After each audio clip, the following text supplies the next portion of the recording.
Hi students, welcome to Hindi Vikas YouTube channel. ఈ channel ద్వారా మనము 10th క్లాస్ హిందీ సంబంధించినటువంటి లెసన్స్ ఒక ట్రిక్ ద్వారా చదువుకోవడానికి ప్రయత్నం చేశాం. ఈ ట్రిక్ ఎలాంటి ట్రిక్ అంటే బాగా చదువుకున్న వాళ్ళకు కూడాను, లేదంటే కొంచెం చదవలేని వాళ్ళకు కూడా చాలా యూజ్ అవుతుందండి. ఇది అందరికి కూడా యూజ్ అవుతుంది. ఒకసారి ఈ ట్రిక్ చూసుకుంటే మటుకు మనకి ఎంత మనం గుర్తించుకోవాలని అంటే మనం మర్చిపోవాలన్నా కూడా మర్చిపోలేని విధంగా ఈ ట్రిక్ ఉంటుంది. ఒకసారి మనం దీన్ని ఆ ట్రిక్ ఏంటో మనం తెలుసుకోవడానికి ముందుకెళ్దాం.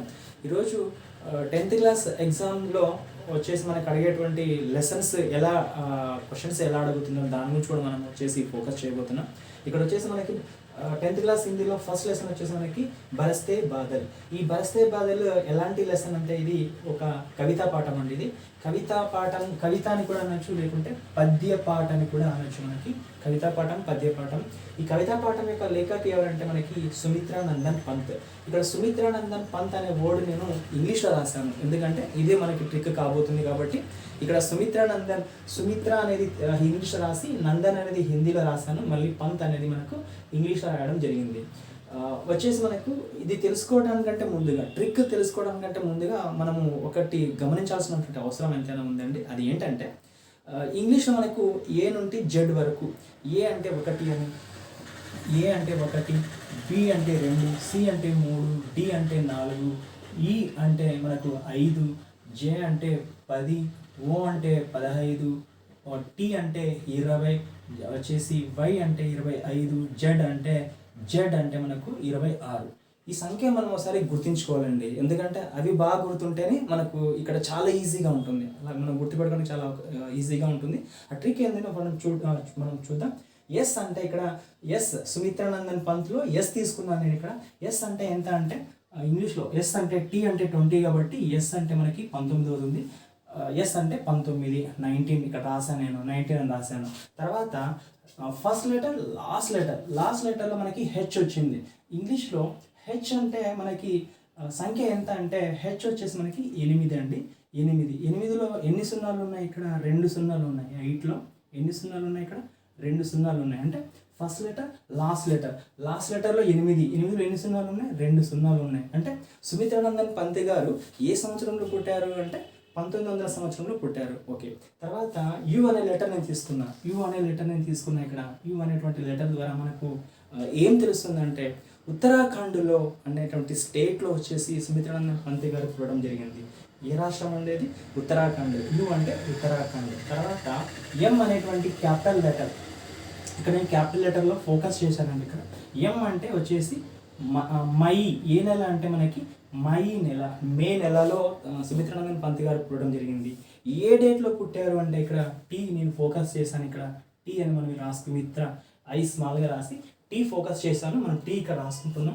టీ అంటే 20. టీ అంటే ఎంత అండి? ఇక్కడ టీ 20. టీ అంటే మనకు ఇక్కడ 20 రాసాము. ఇక్కడ టీ అంటే 20. టీ అంటే సుమిత్రానందన్ పంత్ గారు మే నెల 20 డేట్న వచ్చేసి మళ్ళీ ఇక్కడ ఏని క్యాపిటల్ లెటర్ రాశాను. ఈ ఏని మనం ఇక్కడ రాసుకుంటాం. ఇది వచ్చేసి 5th స్టెప్ లాగా రాసుకుంటాం మనం. 5th స్టెప్ వచ్చేసి ఏ అంటే మనకి సుమిత్రానందన్ పంత్ గారు అల్మోడా జిల్లాకి కౌసానీ నామక్ గావ్ మే ఇంకా జన్మ హువా అని చెప్పేసి మనం చదువుకుంటాం. ఇక్కడ అంటే ఏ అంటే అల్మోడా అని చదువుకుంటాం. తర్వాత ఇక్కడ నందన్ అనేది ఉంది. అంటే నందన్ అనే వర్డ్ని ఎలా రాశానంటే హిందీలో రాశాను. ఎందుకు రాశాను అంటే దీని ద్వారా మనకు ఒక ట్రిక్ చేయాలని చెప్పేసి ఇక్కడ నేను నందన్ అనే వర్డ్ని హిందీలో రాయడం జరిగింది. నందన్ అనేటువంటి వర్డ్ ఇక్కడ ఎన్ ఉందండి, ఇక్కడ నా ఉంది. నా అంటే ఇది ఏ సంఖ్యలా కనబడుతుంది అండి? లుక్ లైక్ టు 7, 7లా కనబడుతుంది. నందన్ కా నిధన్ చూడండి. ఇక్కడ 6th పాయింట్ చూడండి. ఇక్కడ నిధన్ నందన్ కా నిధన్ అంటే సుమిత్రానందన్ పంత్ గారి మృత్యు ఎప్పుడు జరిగింది అంటే ఇక్కడ మనం ఇదైనా టిక్ తీసుకోవచ్చు. ఈ నిధన్లో 2 నాలు ఉన్నాయి. అంటే ఇది కూడా నా అంటే 7 ఇలా కనపడుతుంది కాబట్టి ఇది 7. ఇక్కడ కూడా 7 అంటే ఎన్ నా. ఇక్కడ కూడా నా నందన్ నిధన్ ఎప్పుడు అంటే 77. ఏ 77 వచ్చేసి మనకు 1977 ఇక్కడ రాసాం. 1977 డిసెంబర్ 28లో సుమిత్రానందన్ పంత్ గారు ఉత్తరప్రదేశ్లో వచ్చేసి చనిపోవడం జరిగింది. నందన్ కా నిధన్ 1977 में हुआ. నందన్ కా నిధన్ అంటున్నాం. అక్కడ నిధన్ అనేది మనకి పుంలింగ్ వర్డ్ కాబట్టి కా అంటున్నాం.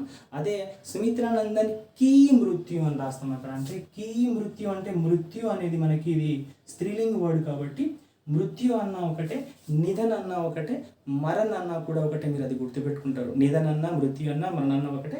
ఎప్పుడు చనిపోయినారంటే 28 డిసెంబర్ 1977లో చనిపోయారు. ఇక్కడ వరకు. తర్వాత పీ తీసుకుందాం. ఇక్కడ మనం పీ అంటే ఏంటంటే ప్రకృతికే బేజోడ్ కవి. బేజోడ్ అంటే విడదీయలేనటువంటి బేజోడ్ కవి. प्रकृति के बेजोड़ कवि माने जाने वाले सुमित्रानंदन पंत का जन्म 1900 में उत्तराखंड में मे 20 अल्मोड़ा जिला के कौसानी नामक गांव में हुआ. बेजोड़ कवि అని చదువుకుంటామండి. ఇక్కడ బేజోడ్ కవి మానే జాతే హై. బే వచ్చేసి మనకి ఉపసర్గ అవుతుంది. ఇక్కడ జోడ్ బే వచ్చేసి ఉపసర్గ అవుతుంది. ఓకే. తర్వాత వచ్చేసి మనకు ఎస్ ఉంది కదండి. ఇక్కడ ఓన్లీ ఎస్ అంటే సా అక్షరం తీసుకోవడం జరిగింది. ఎస్ అంటే సా ఎస్ తీసుకోవడం జరిగింది. ఎస్ గుర్తుపెట్టుకుంటే మనకు చాలా ఎస్ అక్షరంతో చాలా వచ్చేసి బిట్స్ వచ్చేసే అవకాశం ఉంటుంది. ఇక్కడ ఎస్ అంటే సుమిత్రానందన్ పంత్ కా మాతా కా నామ్ సరస్వతీ దేవి. మనం ఇక్కడ 8th పాయింట్ రాసుకుంటాం. ఇక్కడ సరస్వతీ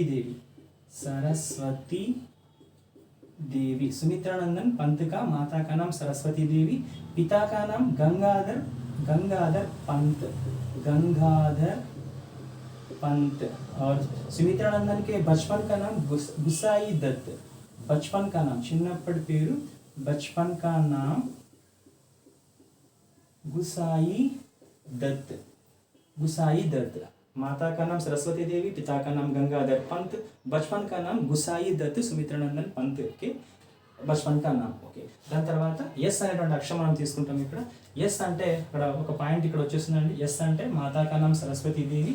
నెక్స్ట్ తర్వాత సుమిత్రానందన్ పంత్ కో 7 वर्ष की उम्र में ही 7 वर्ष. ఇక్కడ చూడండి వర్ష అంటే ఇయర్ అంటే సంవత్సరము. వర్ష అంటే సంవత్సరము. 7 वर्ष के उम्र में काव्य पाठ के लिए पुरस्कृति लिया गया था.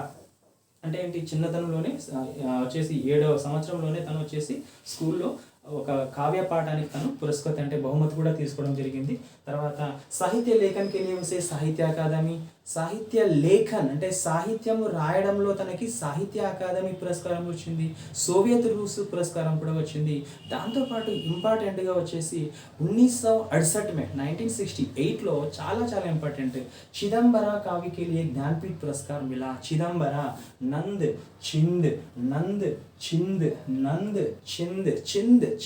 नंद चिदंबरा काव्य के लिए ज्ञानपीठ पुरस्कार मिला. 1968 में उसे ज्ञानपीठ पुरस्कार मिला. ఓకే. తర్వాత వచ్చేసి సా మళ్ళీ ఎస్తో మనకి వచ్చేసి ఇక్కడ శ్రావణ మాసము. ఏ మాసం అండి ఇది? సా. ఎస్తో सा చూడండి 7 वर्ष के उम्र में स्कूल में काव्य पाठ के लिए पुरस्कृति की गई थी. साहित्य लेखन के लिए साहित्य अकादमी सोवियत रूस पुरस्कार मिला. తర్వాత వచ్చేసి సా వచ్చేసి సరస్వతి దేవి మాతా కా నామ్. తర్వాత వచ్చేసి సావన్ మాస్. టెక్స్ట్ బుక్ లో మనకు ఉన్నటువంటి మాసం ఏ మాసం గురించి అడిగిందంటే శ్రావణ మాసం గురించి అడిగిండు. ఇది వచ్చేసి మనకి తద్భవ శబ్ద్. శ్రావణ మాసం అనేది మనకి తత్సం శబ్ద్. ఏ మాసము? శ్రావణ మాసం. ఏ ఋతువు? వాన అంటే వర్ష ఋతువు. ఇక్కడ చూడండి సావన్. ఇక్కడ సావన్లో 1 ఉంది. ఈ సావన్కి నేను వచ్చేసి ఆకి మాత్ర సావన్ 1 రాశాను. ఇక్కడ ఈ 1 రాసి దీనికి ఆకి మాత్ర యాడ్ చేశాను, దీనికి ఆకి మాత్ర యాడ్ చేశాను. ఏమైందండి? వాన అయింది. ఏ ఋతు గురించి మాట్లాడారు? వాన అంటే మనం తెలుగులో వాన అంటాం. దాన్ని మనం హిందీలో వర్ష ఋతువు అంటాం. ఇక్కడ వర్షాన్ని బారిష్ అని కూడా అంటాం, వాన అని కూడా అంటాం. ఇక్కడ ఏ ఋతు గురించి మాట్లాడారు అంటే వర్ష ఋతు గురించి మాట్లాడారు. ఏ మాహ్ గురించి మాట్లాడారంటే సావన్ మాహ్ గురించి మాట్లాడడం జరిగింది. ఇక్కడ ఇవి రెండు మాత్రం ఇక్కడ ఫోకస్ చేయడం జరిగింది. ఇది మొత్తం సుమిత్రానందన్ పంత్ के कवि परिचय के बारे में बताया गया. अब हम विधा विषय के बारे में चर्चा करेंगे. विधा विशेष में क्या है? सबसे पहले हमें वर्षा ऋतु हमेशा से सबकी प्रिय ऋतु रही है. वर्षा ऋतु हमेशा से सबकी प्रिय ऋतु रही है. वर्षा के समय प्रकृति की सुंदरता देखने लायक होती है. सुंदरता, सुंदर विशेषण, सुंदरता भाववाचक संज्ञा. సుందరత దేఖ్నే లాయక్, లాయక్ అంటే యోగ్యత, చూడడానికి అనుకూలమైన అని అర్థం. లాయక్ ఆపోజిట్ వచ్చేసి మనకు నా లాయక్, లాయక్ ఆపోజిట్ వచ్చేసి నా లాయక్. ప్రకృతికి సుందరత దేఖ్నే లాయక్ హోతీ హై. నెక్స్ట్ ఏముందండి, పేడ్ పౌధే, పేడ్ పౌధే పశు పక్షి, पशु पक्षी, पेड़ पौधे पशु पक्षी मनुष्य और यहाँ तक कि धरती भी खुशी से झूम उठती है. इसी सौंदर्य का वर्णन यहाँ प्रस्तुत किया गया है. చదువుకుంటాం ఇక్కడ. पेड़ पौधे पशु पक्षी ఏ సమాసం అండి ఇదంటే ద్వంద్వ సమాసం. पेड़ पौधे पशु पक्षी माता पिता भाई बहन छोटे बड़े శాంతి అశాంతి ఇవన్నీ కూడా మనకు ద్వంద్వ సమాసం కిందికి వస్తాయండి. ఇక్కడ తర్వాత టెక్స్ట్ బుక్లో ఉన్నటువంటి ఇంకొక సంధి వర్డ్ వచ్చేసి మనకి సమాసం వచ్చేసి భాషకి బాత్లో 5th బిట్ వచ్చేసి మనకి సమాసం గురించి అడిగేటువంటి అవకాశం ఉంటుంది. 6th బిట్ వచ్చేసి మనకు సంధి గురించి అడిగి ఉంటుంది. ఇక్కడ సంధి ఏముంటుందంటే మనోరంజన్, మనహ ప్లస్ రంజన్, మనోరంజన్ సంధి విచ్ఛేదిలో ఈ బిట్టు వచ్చేసి మనకి గతంలో ఎగ్జామ్స్లో అడిగి ఉన్నారండి. ఇక్కడ మనోరంజన్, మనహ మనోరంజన్, మనహ ప్లస్ రంజన్ మనోరంజన్ విసర్గ సంధి కింద వస్తుంది, సమాసం వచ్చేసింది. తర్వాత పద్యంలో చూసుకుంటే ఇక్కడ 4 పద్యంస్ ఉన్నాయి. 4 పద్యంస్ ఎలా చదవాలంటే 4 ఫస్ట్ పద్యం, సెకండ్ పద్యం, థర్డ్ పద్యం, 4th పద్యం. దాంట్లో ఏవేవి మెయిన్గా ఉన్నాయో అవి మాత్రం చూసుకుంటే చాలు.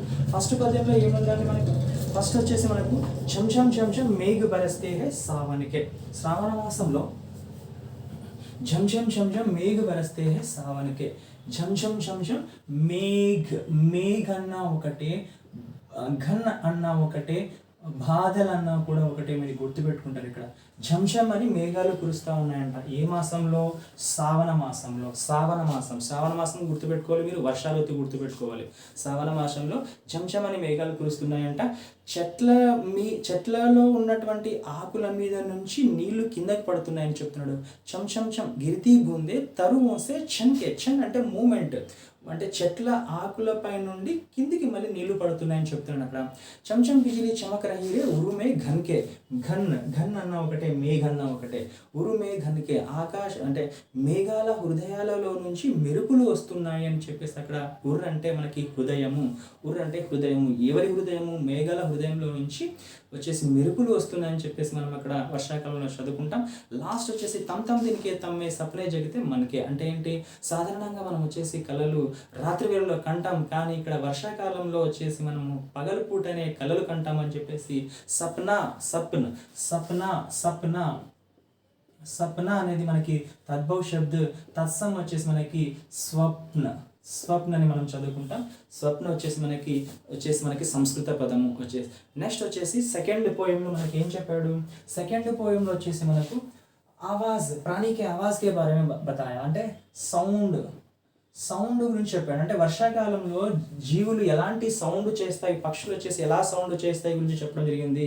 వర్షాకాలంలో అంటే దాదురు టరటర కరతే, అంటే కప్ప ఎలాగా తన సౌండ్ చేస్తుంది అంటే దాదురు టరటర కరతే, జిల్లి బైతి ఝంఝన్, म्याव म्याव रे मोर पीवु पीवु छातक केगन उड़ते సోను బాలక్ ఆర్ధ సుఖ సేకర క్రందన. సోను బాలక్ అంటే చాలా సంతోషంతో వచ్చేసి క్రందన చేస్తుందని చెప్పడం జరుగుతుంది అక్కడ.